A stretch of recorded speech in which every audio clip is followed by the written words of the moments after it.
உங்கள் தோட்டத்தில் இருக்க பைப் லைனுக்கு எந்தெந்த இடத்துல ஏர்வால் வைக்கிறாங்க பற்றி டீட்டெயிலாக இந்த வீடியோவில் பார்க்கலாம். உங்கள் தோட்டத்தோட வாட்டர் சோர்ஸ், அதாவது கிணறோ இல்லை தொட்டியோ இது வச்சுக்கலாம். இதுலேருந்து பள்ளத்துக்கு தண்ணி வர மாதிரி இருந்ததுன்னா அப்புறம் ஏர்வால்வை மேலே வைக்கணும். ஏன்னா மோட்டர் ஆஃப் பண்ணும்போது என்ஆர்வி க்ளோஸ் ஆகிக்கும். அதுக்கப்புறம் வர்ற தண்ணி இறங்கி போகும்.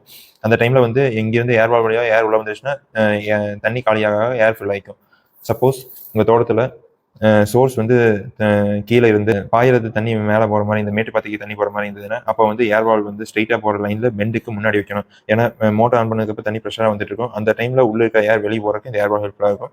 சப்போஸ் காட்டிலேயே வந்து மேடு பள்ளமாக லைன் போயிட்டு இருக்கும்போது அந்த டைமில் ஏர்வால் வந்து இந்த மேட்டில் வச்சிங்கன்னா தண்ணி போய் மோட்டர் ஆஃப் பண்ணதுக்கப்புறம் க்ளோஸில் ஸோ இங்கே இருக்க தண்ணி எல்லாமே இந்த வழியாக இறங்கிட்டு இருக்கும். அந்த டைமில் ஏர் வந்து இந்த வழியாக உள்ள வந்து இந்த பைப் எம்டி ஆகாமல் இருக்கும். பேசிக்காக என்னென்னா பைப்பு வேக்கமாக இருக்கக்கூடாது.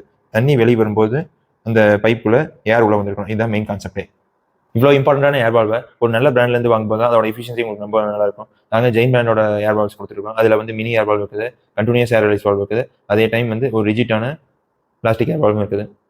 வேணுங்கிறவங்க நம்ம நம்பர் 96290340 7 நம்பருக்கு கான்டாக்ட் பண்ணி உங்கள் ஆர்டர் ப்ளேஸ் பண்ணுங்கள்.